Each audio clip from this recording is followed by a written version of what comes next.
राम राम जी दोस्तों। स्वागत है आपका एक बार फिर आपके अपने YouTube channel the news flix Bharat पर।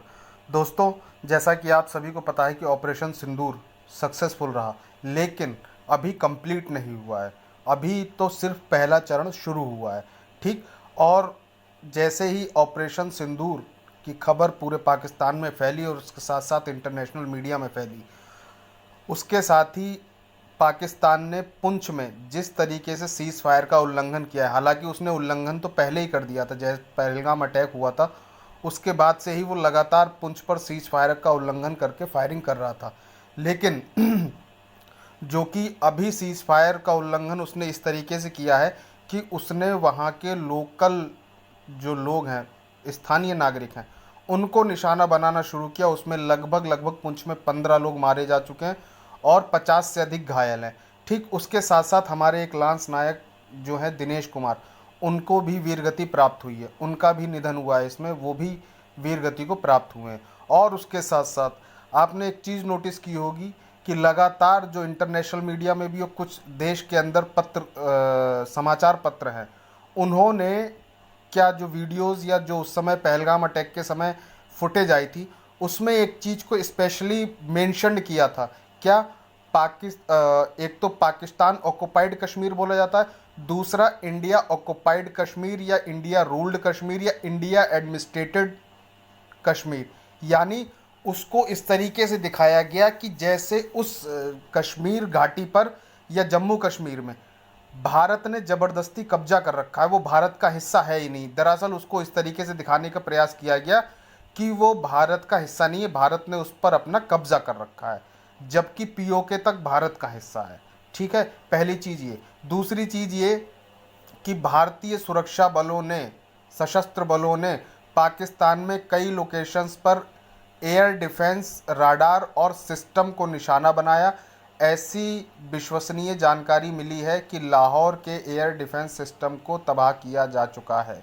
ठीक, ये भारतीय डिफेंस मिनिस्ट्री, भारतीय रक्षा मंत्रालय का ऑफिशियल स्टेटमेंट है। और उसके साथ साथ आपने देखा भी होगा कि किस तरीके से लाहौर, कराची, रावलपिंडी, इन सब जगह ड्रोन से अटैक हुए हैं। पाकिस्तान में हाहाकार मचा है। दूसरी तरफ सरकार ने क्या किया, चनाब नदी का जो है पानी वो छोड़ दिया है। तो अब पाकिस्तान के सामने स्थिति ये है कि वो अपने नागरिकों को बचाए तो बचाए कैसे। और दूसरे फ्रंट पे बलूचिस्तान ने फ्रंट खोल दिया। उन्होंने पाकिस्तान के लगभग लगभग जो है 15 से अधिक सैनिकों को मार दिया है। ठीक, पाकिस्तान के 15 से अधिक सैनिक मारे जा चुके हैं। ये केवल और केवल बलूचों की कहानी है। और जो ऑपरेशन सिंदूर हुआ, उसमें मसूद अजहर का पूरा परिवार तो ख़त्म हो ही गया, उसके साथ साथ लगभग 100+ कैजुअल्टीज़ हुई हैं। और आपको एक चीज़ जानकर बड़ी हैरानी होगी, और हैरानी क्या होगी, हालांकि पाकिस्तान का तो वो चेहरा ही है, समय समय पर लोगों के सामने आता रहा है, लेकिन वही है कि कुछ लोग उसको डिफेंस देते रहे, कवर फायर देते रहे। जिस तरीके से जो लोग आतंकवादी मारे गए हैं सिंदूर ऑपरेशन के अंतर्गत, उन सभी को पाकिस्तानी झंडे में लपेटकर उनके नमाज जनाजा कराया गया। ठीक, पहला फेज़, दूसरा फेज़, ऐसे ही अभी कितने ही फेज़ बकाया है। और जो मोदी जी ने कहा था, हमारे प्रधानमंत्री ने कहा था कि चुन चुन कर मारेंगे, एक एक को मारेंगे और ऐसा बदला लिया जाएगा जिसकी कल्पना भी नहीं की होगी। तो पहले हमने कितना स्ट्रेटेजिकली काम किया है। जो लोग कह रहे थे ना कि सेना क्या कर रही है या सरकार क्या कर रही है, तो अब उनको देखना चाहिए कि एक तरफ हम ऊपर हवा से वार कर रहे हैं, दूसरी तरफ हम उनको ज़मीन पर घेर रहे हैं, तीसरी तरफ हम उनको पानी से मार रहे हैं। यानी पानी वो जो हमारी, जहां हमारी नेवल फ्लीट काम अभी नहीं कर रही है उस तरीके से, अभी हमारी नेवल फ्लीट स्टैंड बाय पे है, वो इनपुट्स के सहारे घेरने का प्रयास कर रही है, इनपुट्स देके, और दोनों सेनाओं की मदद कर रही है। ठीक है, उसके साथ साथ जो हम पानी से मार मार रहे हैं वो कैसे, जैसे ही हमने चिनाब नदी का पानी छोड़ा, वहाँ बाढ़ जैसे हालात पैदा हो चुके हैं। तो अब ये पाकिस्तान को समझ में नहीं आ रहा है कि वो अपने नागरिकों को बचाए तो बचाए कैसे। दूसरी तरफ पाकिस्तान ने आज भारत के लगभग 15 शहरों को निशाना बनाने का प्रयास किया। हमारे जो एंटी मिसाइल सिस्टम है, उन्होंने वो सारी मिसाइलें गिरा दी पाकिस्तान की। यानी हमारे किसी भी शहर तक पाकिस्तान की कोई मिसाइल नहीं पहुंची। और चीन ने जितना बड़ा धोखा पाकिस्तान को दिया है, शायद ही अब तक के इतिहास में इतना बड़ा धोखा किसी दूसरे राष्ट्र ने पाकिस्तान को दिया हो। चीन ने जितने ही अपने फाइटर प्लेन्स और अपने एयर डिफेंस सिस्टम और राडार जितने भी पाकिस्तान को बेचे थे, वो सारे राडार, सारे डिफेंस सिस्टम, सब कुछ फेल हो गया। अब पाकिस्तान को समझ में नहीं आ रहा कि वो करे तो करे क्या, मदद किससे मांगे, किससे गुहार लगाए, किसके आगे हाथ फैलाए, किसको जाकर अपनी आप बीती बताए। कोई भी इस समय इस मौजूदा परिस्थिति में पाकिस्तान का साथ देने को तैयार नहीं है। ऐसा नहीं है कि पाकिस्तान को बिल्कुल ही सबने नकार दिया है, लेकिन समस्या ये है कि जिस तरीके से पाकिस्तान ने पहलगाम में अटैक करवाया, पहलगाम में टूरिस्टों पे हमला करवाया, वो हमला ठीक है, ऐसा नहीं वो हमला पहली बार हुआ। इससे पहले अभी अक्टूबर 24 में हुआ था, फिर उससे पहले 2-3 महीने पहले हुआ था, और फिर जिस समय आपको ध्यान होगा कि प्रधानमंत्री मोदी जी ने शपथ ली थी, उसी समय एक बस पर हमला किया गया था। तो ऐसा नहीं ये हमला अभी हुआ और तुरंत इसीलिए ये सारे परिणाम सामने आपके, नहीं, ये हो रहा था। लेकिन ये सारे परिणाम एकदम बदले कैसे? जो एक चीज़ निकल के आई कि धर्म पूछ कर मारा। अगर उन्होंने ये काम ना किया होता तो शायद ये बात इतनी ना बढ़ी होती। अब दूसरा जो इनका इकोसिस्टम है हमारे देश का, जो पाकिस्तान समर्थित है, कर्नल सोफिया कुरैशी, ठीक, और विंग कमांडर व्योमिका सिंह, ये हैं अजीत अंजुम। इन्होंने स्पेशल जिक्र किया है इस बात का कि आखिर कर्नल सोफिया कुरैशी का इतना जिक्र क्यों, उनको ऑपरेशन सिंदूर में इतनी महत्वपूर्ण भूमिका क्यों, उनको ही फेस क्यों बनाया गया, उनको ही इस पूरे ऑपरेशन का एक तरीके से जिम्मा कह लीजिए, या उनको इसके ब्रीफिंग की या दुनिया तक एक संदेश देने के लिए उनका चेहरा क्यों इस्तेमाल किया गया। अजीत अंजुम ने कितनी सफाई से जो विंग कमांडर व्योमिका सिंह हैं उनको इस सामने नहीं लाया, उनसे संबंधित प्रश्न नहीं पूछा। प्रश्न पूछा तो केवल और केवल सोफिया कुरैशी के बारे में। सोफिया कुरैशी सेना की जो है कर्नल है, और उसके साथ साथ इससे पहले भी वो कई बड़े ऑपरेशंस में हिस्सा ले चुकी हैं। लेकिन यहाँ पर आप पीछे की इनकी मानसिकता समझिए, क्रोनोलॉजी समझिए। जो लोग कहते हैं कि भाईचारा ख़त्म करने का प्रयास किया जा रहा है, और एक महिला कर्नल को जब इसकी ब्रीफिंग की, इसकी जिम्मेदारी सौंपी जाती है, इसको पूरी तरीके से उनको इसका फेस बनाया जाता है, एक तरीके से उनको ही सर्वे सर्वा बनाया जाता है। ठीक, अब यहाँ पर लोगों के पेट में दर्द है कि सोफिया अंसारी ही क्यों। तो मैं आपको बता दूं इन लोगों के दिमाग में क्या चल रहा है कि भारत ने एक मुस्लिम कर्नल को, एक मुस्लिम अधिकारी, वो भी महिला अधिकारी को आगे करके इंटरनेशनल कम्युनिटी को जो संदेश दिया है कि भारत के अंदर, भारत को लेकर जिस तरीके से अफवाहें फैलाई जा रही हैं कि भारत के अंदर मौजूदा सरकार हिंदू मुस्लिम जो एक लाइन है उसको खींचना चाहती है, मुसलमानों को परेशान करना चाहती है, मुसलमानों को दोयम दर्जे का नागरिक बनाना चाहती है, मुसलमानों पर अत्याचार करना चाहती है। तो उसका जवाब भारतीय सेना ने और भारतीय सरकार ने दिया है, भारत सरकार ने दिया है कि हम मुसलमानों को कितनी इज्जत देते हैं, उनको कितना सम्मान दिया जाता है हमारे यहाँ। लेकिन हकीकत है वो ये सम्मान के लायक नहीं है। कुछ लोगों ने तो यहाँ तक सवाल उठा दिया, यहाँ तक बोल दिया है कि देश के 25 करोड़ लोगों को जिस तरीके से जिहादी मानसिकता का बोला जाता है, क्या उन 25 करोड़ लोगों में सोफिया कुरैशी भी शामिल हैं? अब आप इससे अंदाज़ा लगा सकते हैं कि ये लोग कितनी ही निम्न स्तरीय घृणित मानसिकता से ग्रसित हैं कि इनको कर्नल सोफिया अंसारी की देश के प्रति सेवा भाव नज़र नहीं आ रहा है, उनमें केवल इन्हें एक मुसलमान नज़र आ रहा है। ठीक, यही बात अगर सरकार द्वारा या बीजेपी द्वारा कही जाती तो अब तक शायद ये बात इंटरनेशनल मीडिया में किस तरीके से उसको प्रचारित प्रसारित किया जाता, इसको आप सभी लोग बाकायदा बहुत खूबी से समझ सकते हैं। अब ये देखिए, 3 एक्सप्लोजन्स हर्ड इन लाहौर लगातार जारी है, लगातार। जो लोग कह रहे थे ना कि भारत क्या कर रहा है, भारत क्या कर रहा है, राफेल पे कुछ लोग, अजय राय राफेल पे नींबू मिर्च खिलौने वाला लेकर उसको दिखाने का प्रयास कर रहे थे। तो ये अभी शुरुआत है। और जैसा कि हमारे जो सेना अध्यक्ष हैं नरवरे जी, माफ़ कीजिएगा, उन्होंने जो अपना एक लाइन का टैग दिया, पिक्चर अभी बाकी है, तो वही चीज़ आपको बता दूं, ये सिर्फ जो चल रहा है ये एक ट्रेलर है, पिक्चर वाकई अभी बाकी है। क्योंकि पाकिस्तान को ना तो यूएन से सपोर्ट मिल रहा है, और पाकिस्तान को जिस तरीके से एफटीएफए में डालने का जो प्रोसेस शुरू है, वो उसमें उस ग्रे लिस्ट में उसको डाला जाएगा या नहीं डाला जाएगा, ये इंटरनेशनल जो नॉर्म्स होते हैं उन पर तो वो फिक्स बैठ रहा है कि उसको पढ़ना चाहिए। लेकिन आगे काल के गाल में क्या समाया हुआ है, आगे क्या होने वाला है, इससे ना तो अभी आप परिचित हैं ना हम परिचित हैं। हाँ, लेकिन हम इस चीज़ से ज़रूर परिचित हैं कि ये युद्ध जो है ये किसी निर्णायक मोड़ तक पहुंचेगा। ठीक, क्योंकि एक तरफ बलूचों ने भी अपनी कमर कस ली है, यानी अभी बलूच इस युद्ध में इनडायरेक्ट वे में शामिल है। भारत की तरफ से की जाने वाली कार्रवाई में बलोच इनडायरेक्ट वे में शामिल हो चुके हैं। सिर्फ अब बात रह गई है अफगानिस्तान, तालिबान और ईरान की। वो लोग कब अपनी हरकतें या पाकिस्तान के खिलाफ अपना एक्शन शुरू करते हैं, ये देखने वाली बात होगी। और पाकिस्तान में जिस तरीके से वहाँ के जो सेना अध्यक्ष है वहाँ का मुल्ला मुनीर, अभी तक आपने एक चीज़ नोटिस की होगी, जो मुल्ला मुनीर पहलगाम अटैक से पहले इस बात को प्रसारित किया था, उसने इस बात को जोर देकर कहा था कि भारत जिस तरीके से कश्मीर पर कब्जा करना चाहता है, जिस तरीके से कश्मीर को हथियाना चाहता है, तो उसने ये मैसेज दिया था कि कश्मीर हमारा है और कश्मीर के लोगों के साथ हम हमेशा खड़े हैं, और हिंदू मुस्लिम कभी भी एक साथ नहीं रह सकते। तो ये वो उसका बयान है, ये वो उसका ऑफिशियल स्टैंड है, और साथ में पाकिस्तान का ऑफिशियल स्टैंड है। क्योंकि पाकिस्तान पूरी दुनिया में इकलौता ऐसा देश है जहां देश का मतलब आर्मी है और आर्मी का मतलब देश है। वहां जो भी निर्णय होगा वो सरकार नहीं लेती, क्योंकि सरकार वहां पपेट है, सरकार वहां दिखावटी है, वो केवल और केवल मुखौटा है।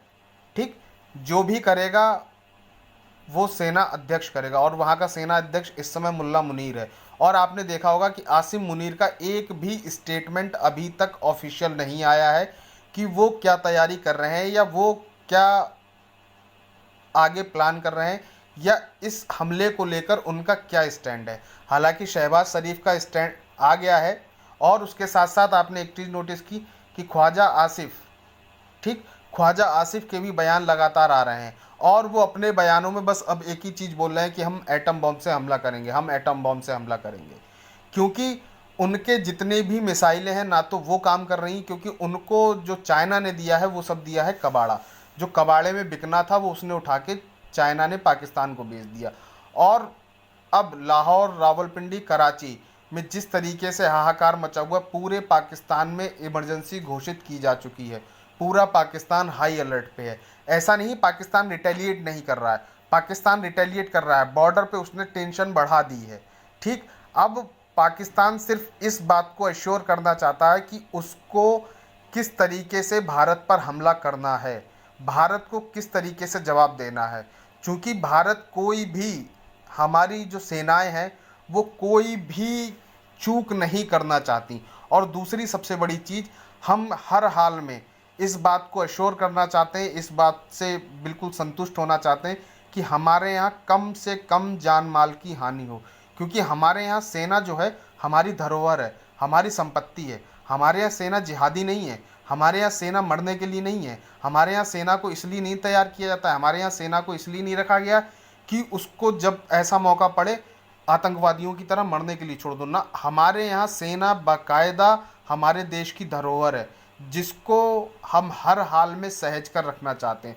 और जो लोग सेना के शौर्य पे, सेना की क्षमताओं पे, सेना की बहादुरी पे, सेना की काबिलियत पे सवाल उठाते हैं, उन लोगों को ये ऑपरेशन सिंदूर मुंहतोड़ जवाब है। क्योंकि ये ऑपरेशन सिंदूर, इसका नाम रवीश कुमार जैसा पत्रकार, जिसका पत्रकारिता का कैरियर लगभग 30 साल का है, वो आदमी पूछ रहा है, वो सवाल उठा रहा है कि आखिर ऑपरेशन सिंदूर में सिंदूर की भूमिका क्या है।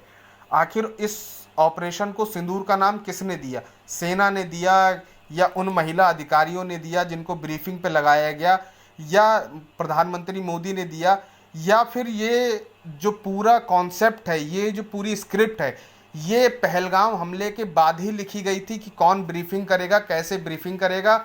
और ये जो सिंदूर ऑपरेशन सिंदूर नाम दिया गया। इसके संबंध में अभी कोई ऑफिशियल घोषणा वैसी नहीं हुई कि आखिर इस ऑपरेशन को सिंदूर नाम ही क्यों दिया गया। तो इससे ज़्यादा वाहियात और इससे ज़्यादा गिरी हुई पत्रकारिता, और रवीश कुमार जो है पत्रकारिता को इतने निचले स्तर पर ले जाने का प्रयास कर रहे हैं, इतने निचले स्तर पर ले जाने का प्रयास कर रहे हैं कि जितने भी पत्रकार और लोग हैं वो भी अगर भारत विरोधी एजेंडा चलाना चाह रहे होंगे तो एक बार उनको भी लगेगा कि रवीश कुमार उनका हीरो है। ठीक, रवीश कुमार सीधे और सीधे पाकिस्तान की भाषा बोलने का प्रयास कर रहे हैं, और प्रयास क्या कर रहे हैं, पाकिस्तान की ही भाषा बोल रहे हैं। जो सवाल पाकिस्तान ने नहीं उठाया वो सवाल रवीश कुमार ने उठा दिया, जबकि पूरे पाकिस्तान में इस समय लाहौर से लेकर कराची तक धुआं ही धुआं है, पूरा पाकिस्तान दहल रहा है। ये देखिए हमारे external affairs minister doctor S Jaishankar, उन्होंने अफगानिस्तान ईरान के फॉरेन अफेयर्स मिनिस्टर या external affairs minister Seyed Abbas Araghchi, उनसे बात की है। ठीक, एक तरफ हम काइनेटिक जो हमारे हमले हैं या सैन्य हमारा कार्रवाई है वो जारी है, दूसरी तरफ हम किसी भी हाल में डिप्लोमेटिक स्टैंड भी, और अपनी जो डिप्लोमेटिक एक हमला होता है जिसको कूटनीति बोलते हैं, उसको भी नहीं छोड़ रहे हैं। लगातार हमारे जो एनएसए हैं वो लगातार जितने भी विदेश के एनएसए हैं उनके संपर्क में है, जो हमारे साथ में है उनके साथ भी, और जो हमारे साथ नहीं है उनसे भी संपर्क में है। उसके साथ साथ हम हर उस पायदान पे, हर उस स्तर पर पाकिस्तान को घेर रहे हैं जहां पर हमें लगता है कि पाकिस्तान हमें एक तरीके से अटैक कर सकता है, चाहे वो कूटनीतिक जरिए से हो चाहे सैन्य कार्रवाई में हो। और हमारी द्वारा की जा रही सैन्य कार्रवाई में इस समय पाकिस्तान की हताशा का आलम ये है, क्योंकि उनके यहाँ जो कैजुअलिटीज़ हुई, और दूसरी चीज़ वो पाकिस्तान जिस तरीके से दिखाने का प्रयास कर रहा है कि हमारे यहाँ जो हमारी आवाम है उसको नुकसान पहुँचाया गया। तो अब तक कल से लेकर आज तक जितनी भी न्यूज़ चैनल है, आप कोई भी न्यूज़ चैनल उठाकर देख लीजिए, चाहे आप पाकिस्तान का न्यूज़ चैनल उठाकर देख लीजिए, चाहे आप भारत का न्यूज़ चैनल उठाकर देख लीजिए, और इन दोनों के अलावा आप कोई भी इंटरनेशनल मीडिया हाउस उठाकर देख लीजिए, उनमें ये बात पूरी तरीके से प्रचारित और प्रसारित हो चुकी है कि भारत ने हमला किया, और वहाँ किसी भी प्रकार की जान माल की वैसी हानि नहीं हुई। वहाँ जो भी हानि हुई उन आतंकी ठिकानों पर हुई है जहाँ लश्कर तैयबा, जैश ए मोहम्मद और हिजबुल मुजाहिदीन जैसे आतंकवादियों के हेडक्वार्टर्स थे, उन्हीं को निशाना बनाया गया है। किसी भी नागरिक को या किसी भी वहाँ के जो लोकल सिटीजन्स हैं उनको नुकसान पहुँचाने का प्रयास नहीं किया है। ठीक, उनको नुकसान नहीं पहुँचाया है। और अभी भी जिस तरीके से पाकिस्तान ने पुंछ में जो हमला किया है और उसमें जो लोकल कश्मीरी लोग हैं उनको क्षति पहुंची है, वहाँ लगभग 15 कश्मीरी लोग मारे गए हैं और 50 से ज़्यादा घायल हुए हैं। तो ये जो तबाही मच रही है ऑपरेशन सिंदूर की वजह से, पाकिस्तान बौखलाया हुआ है। पाकिस्तान को समझ में नहीं आ रहा है कि वो भारत को जवाब कैसे दे, तो इसलिए वो अपनी पुरानी, और जो पुंछ में गोलीबारी हो रही है उसमें, उस गोलीबारी में सेना के साथ साथ इनके जिहादी भी शामिल हैं, और पाकिस्तान की सेना कम है, जिहादियों का ग्रुप ज़्यादा है। हालांकि पाकिस्तान सेना का भी ये हाल है कि वहाँ से लोग इस्तीफ़ा दे दे के भाग रहे हैं। ठीक, और आपको एक चीज़ और बता दें, पाकिस्तान में ये जो पूरा ऑपरेशन भारत के द्वारा चलाया जा रहा है और इसमें अभी आसिम मुनीर का कोई स्टेटमेंट नहीं आ रहा है, तो आप ऐसा मत सोचिए कि आसिम मुनीर शांत बैठा है या डर के बैठा है। मतलब डर तो है, डर को आप झुटला नहीं सकते, लेकिन आसिम मुनीर पर्दे के पीछे रह के एक बड़े हमले की तैयारी कर रहा है, एक बड़ी साजिश रच रहा है कि वो कैसे भारत को जवाब दे। ठीक, ये देखिए, पाक declares emergency, airports shut. Pakistan ने अपने जो देश है उसमें इमरजेंसी घोषित कर दी और साथ साथ एयरपोर्ट्स को बंद कर दिया है। ठीक, वह भारत ने भी लगभग अपने 15 शहरों के जो एयरपोर्ट हैं, 15 शहरों के लिए जो उड़ानें हैं वो स्थगित कर दी हैं अगले आदेश तक। जब तक सिविल एविएशन की तरफ से और डिफेंस मिनिस्ट्री की तरफ से क्लियरेंस नहीं आता है, उसके साथ साथ होम मिनिस्ट्री का क्लियरेंस नहीं आता है, तब तक उन एयरपोर्ट्स को या उन पर अभी उड़ान नहीं भरी जाएगी और ना ही उन सीमावर्ती इलाकों में कोई भी उड़ान भरी जाएगी। क्यों? क्योंकि स्थिति दोनों तरफ से टेंस्ड बनी हुई है।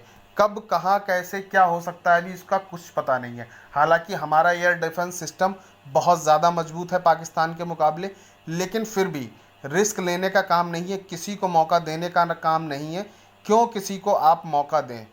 मौका देंगे तो नुकसान उठाना पड़ेगा। इसलिए आप पहले ही चौकन्ने हो जाइए, इसलिए आप पहले ही सुधर जाइए, पहले ही संभल जाइए।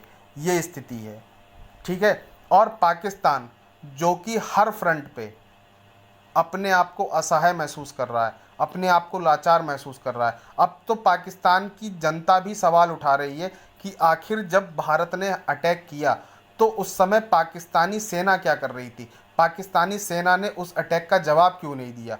आखिर भारत के जेट्स जो अंदर आए थे, अंदर घुसे थे, तो उस समय पाकिस्तान की सेना जो दम भर रही थी कि हम दुनिया के सबसे बेस्ट राडार, दुनिया का सबसे बेस्ट डिफेंस सिस्टम हमने तैयार कर लिया है, तो वो डिफेंस सिस्टम कहाँ गया? वो राडार कहाँ गए? अब पाकिस्तान जवाब दे तो दे क्या?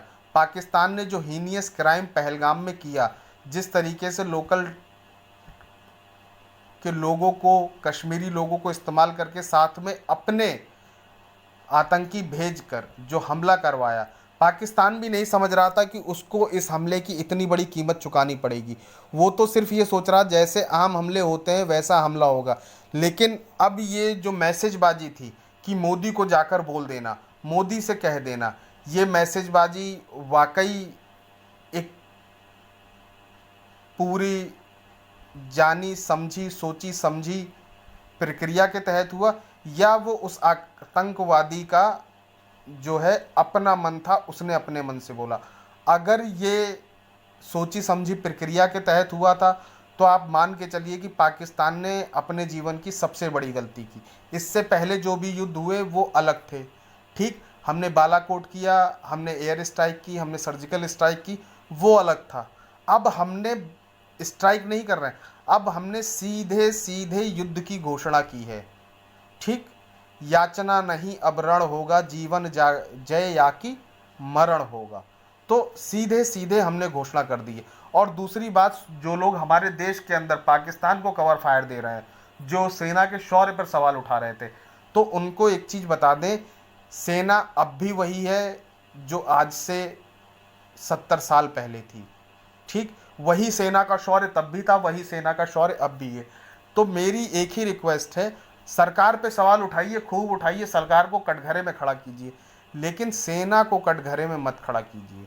सेना को अपने आपसी जो आपके बैर हैं उनमें सेना को मत शामिल कीजिए, क्योंकि सरकार भले ही आज भारतीय जनता पार्टी की है, कल बदल भी सकती है, तो भी तो सेना यही होगी।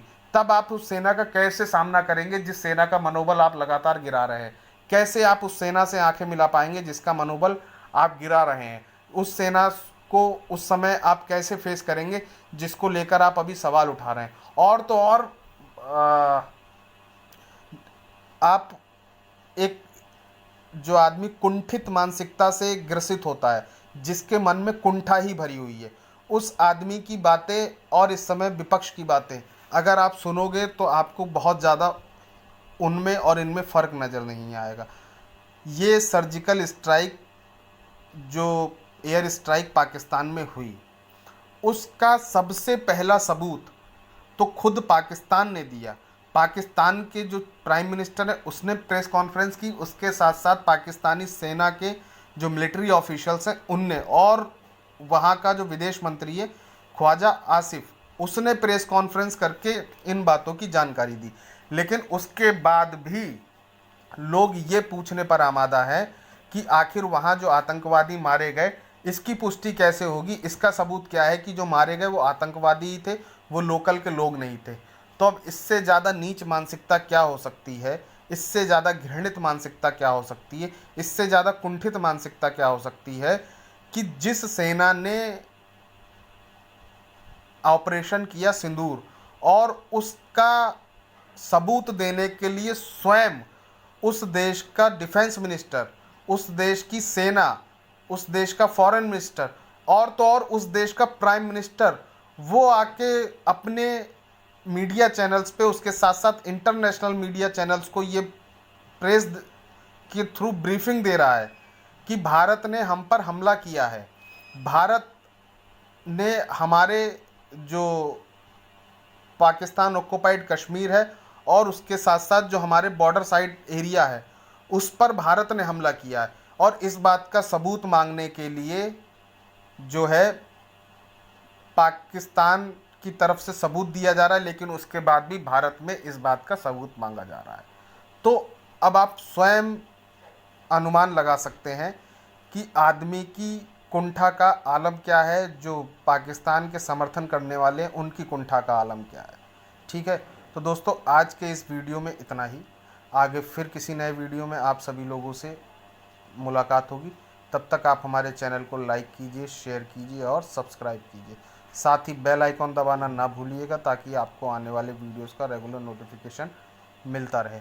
दूसरी चीज़, एक चीज़ और बता दूं, जो कश्मीरी औरतें हैं उनका डायलॉग क्या रहता है, आधी रोटी खाएंगे, पाकिस्तान जाएंगे, पेट में बच्चे लाएंगे, उनको मुजाहिद बनाएंगे। ये पेट डायलॉग